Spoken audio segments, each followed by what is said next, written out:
Fala pessoal, turma energizada aí, pronta para dar continuidade àquele gás no assunto da lei da atração. Energia é tudo. No vídeo anterior, quem veio a partir do vídeo número 1, né, que foi sobre o segredo de Rhonda Byrne, aqui está. Se você ainda não viu e está começando agora, volta lá e assiste isso aqui primeiro, tá? A gente está dando continuidade numa série. Então, só dando uma rápida recapitulação, né?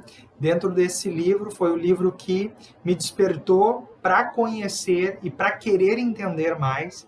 Quando eu conhecia que eu não conseguia aplicar, eu não entendia a lei da atração, mas lá na página 76, né, a Rhonda Byrne, quando escreveu esse livro, ela foi inspirada pelo Wallace Wattles, né? Ele fala ali, né, que o livro que mudou a vida dela, A Ciência de Ficar Rico, de Wallace Wattles, em 1910. Então, né, dando continuidade, eu fiz a compra desse livro.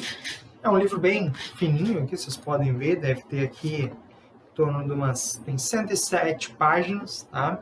É um livro curtinho, mas cheio de significado. Se vocês olharem, ele está todo cheio de marcas, porque sair daquela ideia ali com a Rhonda Byrne, da ciência de ficar rico, cheio de perguntas, e aqui traz muitas respostas. Apesar de não ser um livro novo, ele já tem aí mais de 100 anos, foi escrito em 1910, ele é uma chuva, um banho de conhecimentos, né? Então, que nem o último livro, assim, eu estou trazendo como é que eu vou dizer assim, fluxo de consciência, mas eu vou ir destacando para vocês os pontos que eu achei mais importantes, né? Eu já li esse livro umas 5 vezes, mais ou menos, e cada vez eu tenho uma visão diferente. E aí, vocês viram, né, que o nome do livro é A Ciência de Ficar Rico. E aí, logo que a gente tem essa questão, ficar rico, né? Quando eu penso em ficar rico, o que às vezes cria na nossa cabeça? Olha, a pessoa rica é uma pessoa arrogante, a pessoa rica é uma pessoa que passou em cima de outras para conseguir dinheiro, né? Às vezes a gente se distancia da palavra riqueza, né? A gente não quer, a gente até quer ser rico, mas às vezes parece que é feio, né, ser rico. E às vezes eu já também compartilhava, né, por uma questão de crença limitante, porque as novelas que eu assistia quando era mais jovem, criança, enfim, traziam o rico como um vilão, né, e o pobre aquele que era a pessoa, o bonzinho, etc. E já no início, né, no primeiro capítulo, Wallace Wattles diz assim, o direito de ser rico. Nenhum homem pode atingir o ápice de desenvolvimento do seu talento ou de sua alma se não tiver dinheiro suficiente, pois para expandir a alma e desenvolver o talento, temos que recorrer a muitas coisas que só o dinheiro pode comprar. Então, o dinheiro não é a razão da nossa felicidade. A gente não quer ser rico só para olhar lá na conta bancária um número que se tem lá.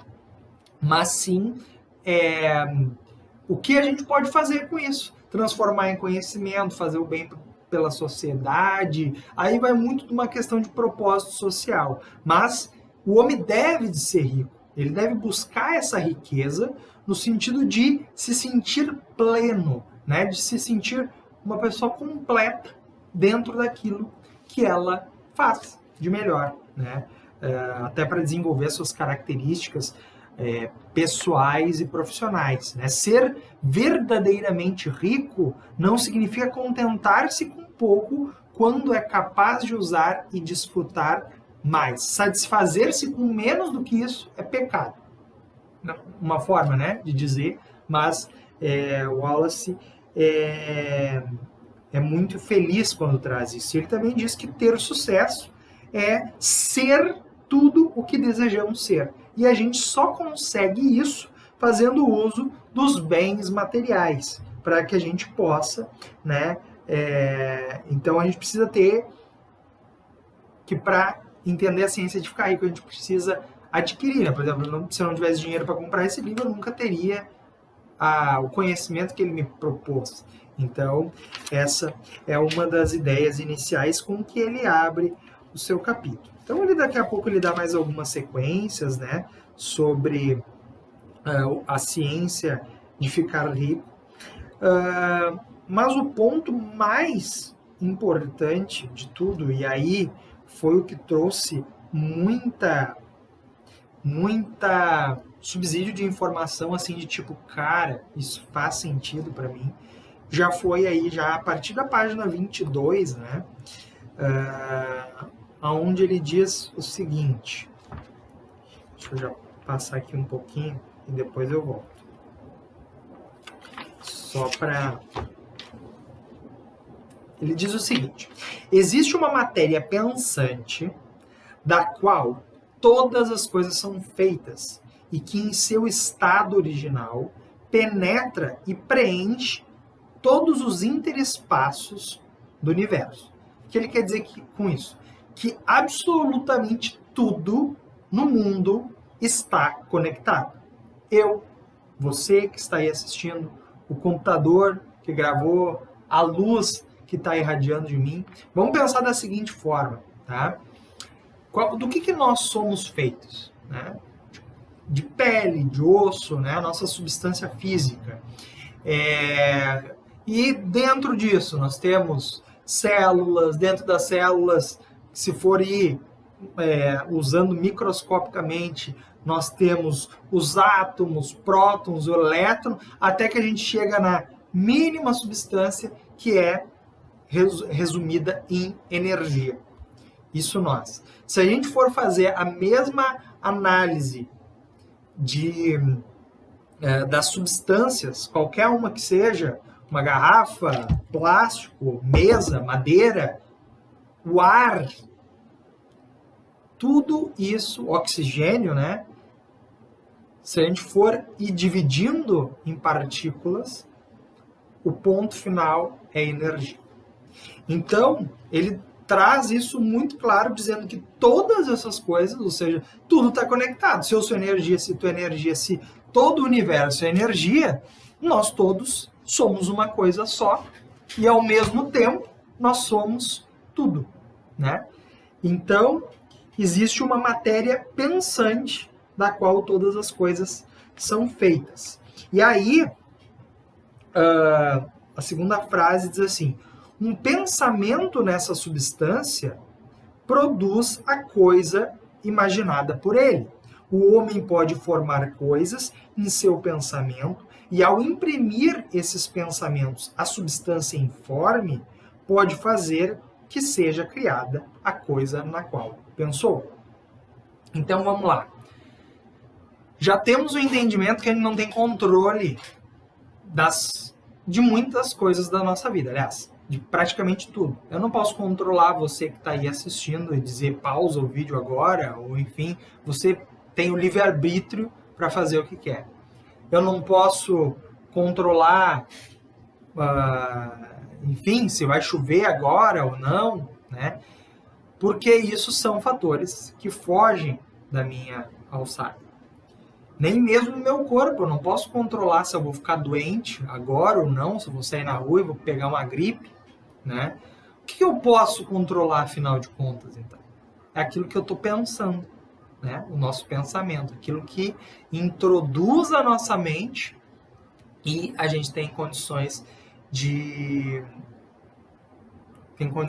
expressar, tá? Então, o que ele diz? Que um pensamento nessa substância produz a coisa imaginada por ele.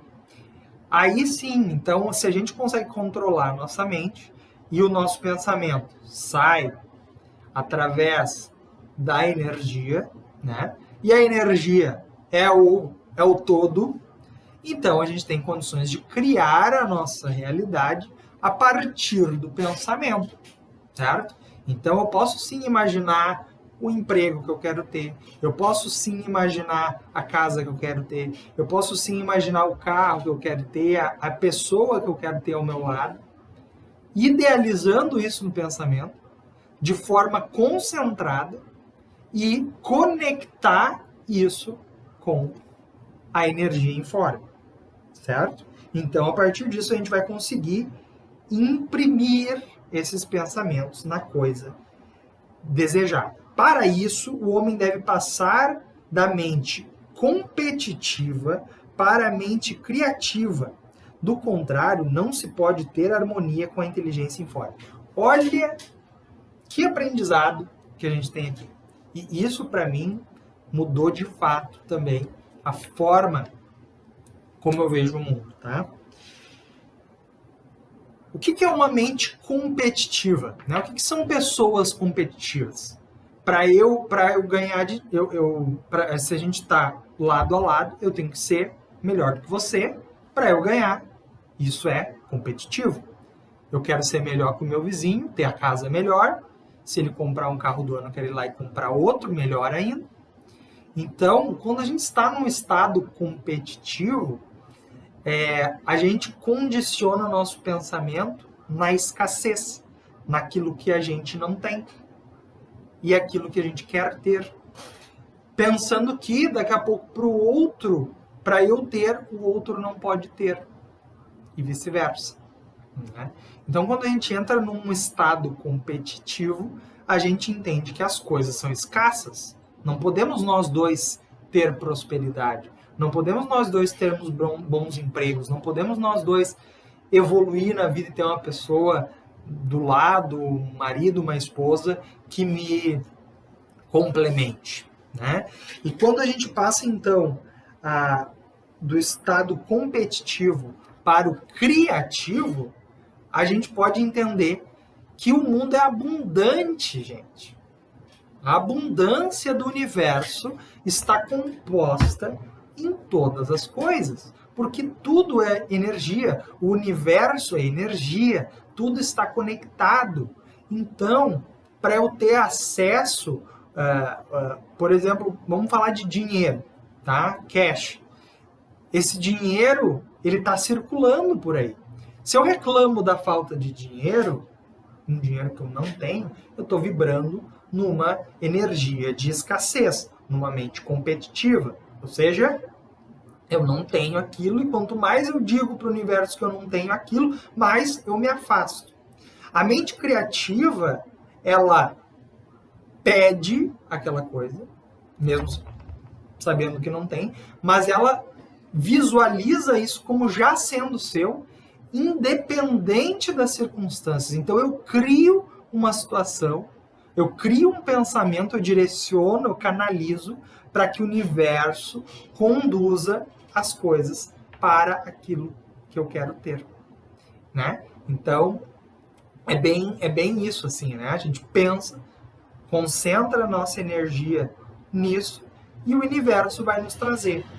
E aí, até aí, talvez eu não esteja trazendo nenhuma novidade para quem já leu O Segredo, né?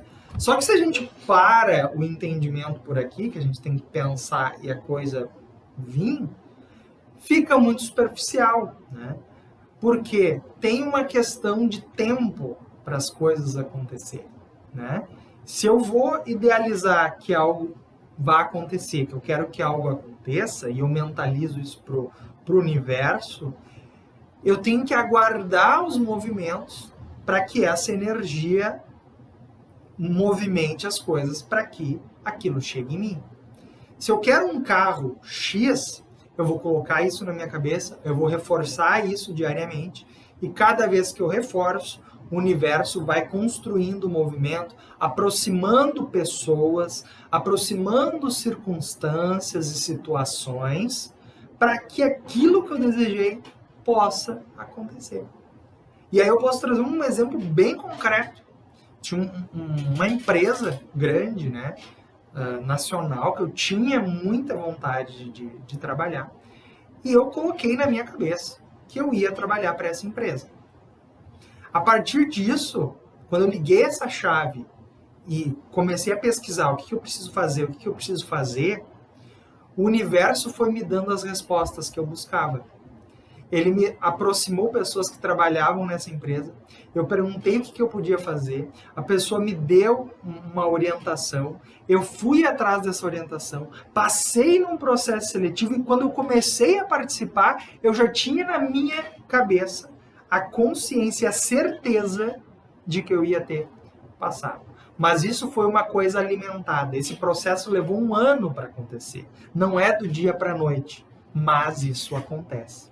E isso trabalhando de uma forma não competitiva, mas de uma forma criativa. Porque se tem vaga para outra pessoa, por que não vai ter vaga para mim também? Né? Então, isso foi um exemplo muito forte de como a lei da atração tem acontecido para mim. Certo? O homem pode alcançar a harmonia completa conservando uma gratidão viva e sincera pelas bênçãos que lhe concede.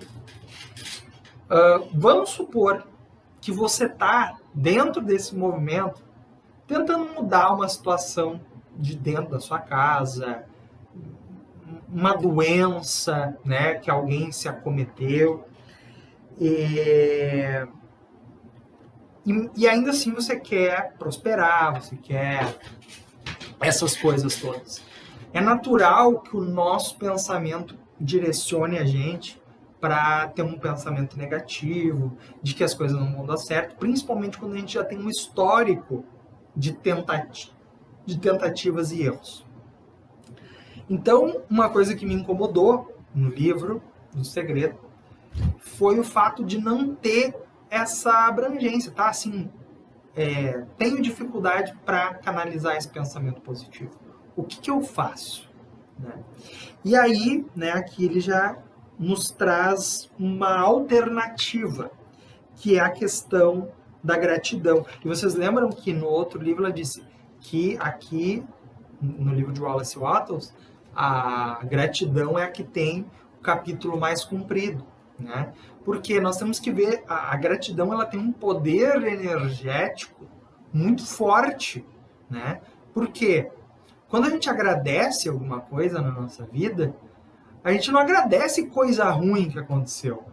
A gente direciona para as coisas boas que a gente tem aqui agora, a gente materializa. Então não tem como a gente ter pensamento ruim pensando em coisa boa que a gente tem na nossa vida.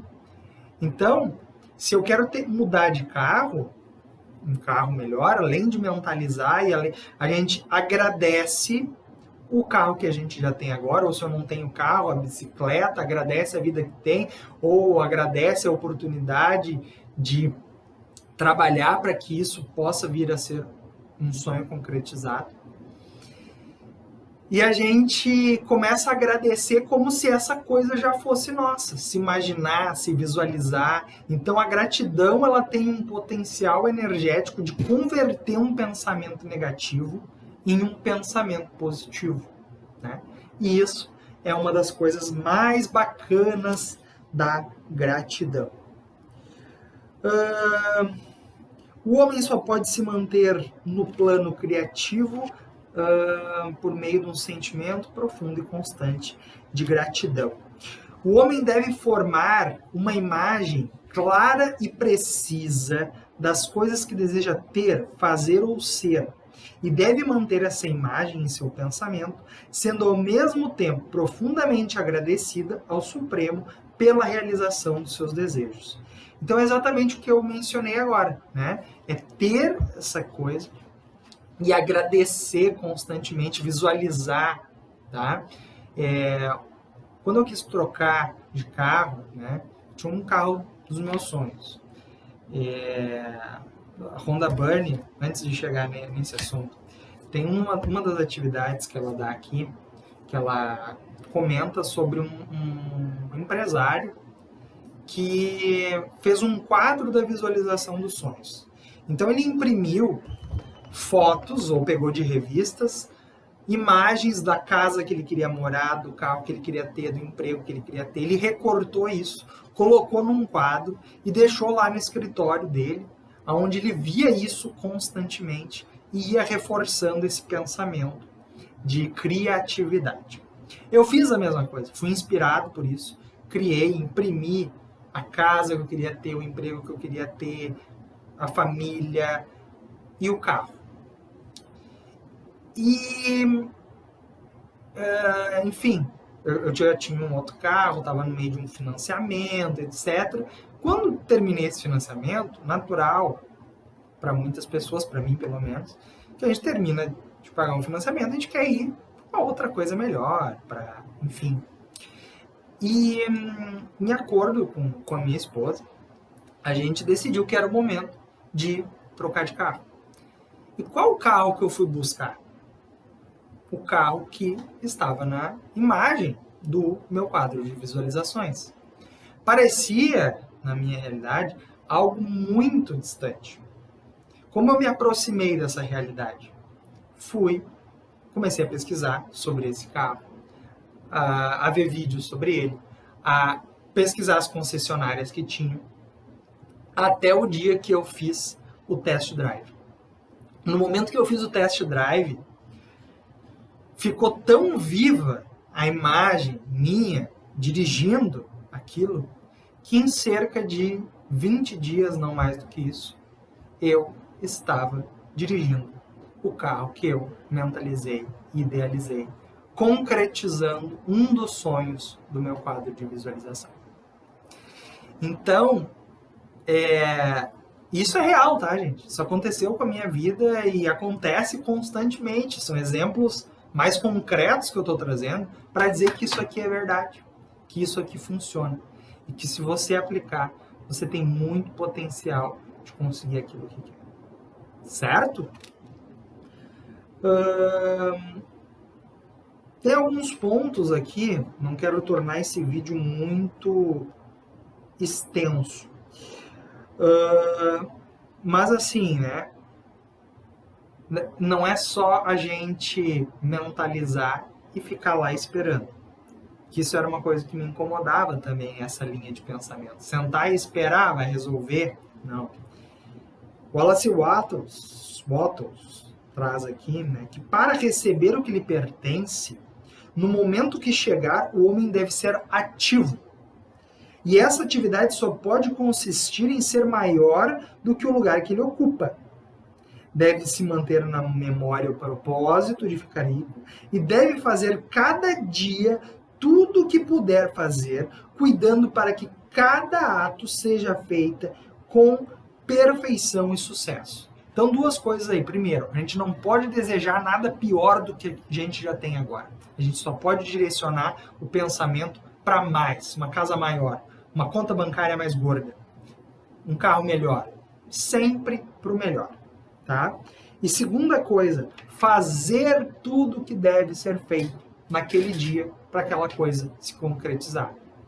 Então, não bastava eu desejar aquele emprego que eu falei, se eu não tivesse, junto comigo, aceitado as ações que o universo me proporcionou e tomado a atitude, ser ativo dentro desse processo. Se eu não tivesse pesquisado quem era a pessoa na minha região que trabalhava naquela empresa, se eu não tivesse ligado para ela e pedido para marcar um café, se eu não tivesse ido e conversado com ela e ouvido a opinião dela sobre o que eu poderia fazer, tudo isso foi uma construção. Eu fui ativo dentro desse processo.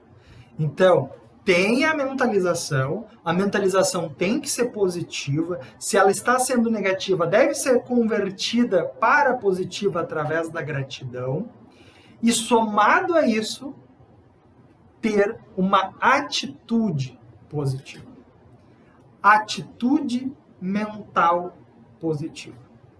E atitude mental positiva vai ser o tema do nosso próximo livro, que está complementando esse nosso quadro de estudos sobre a construção de uma nova realidade a partir da energia infinita, da abundância do universo, da mente criativa.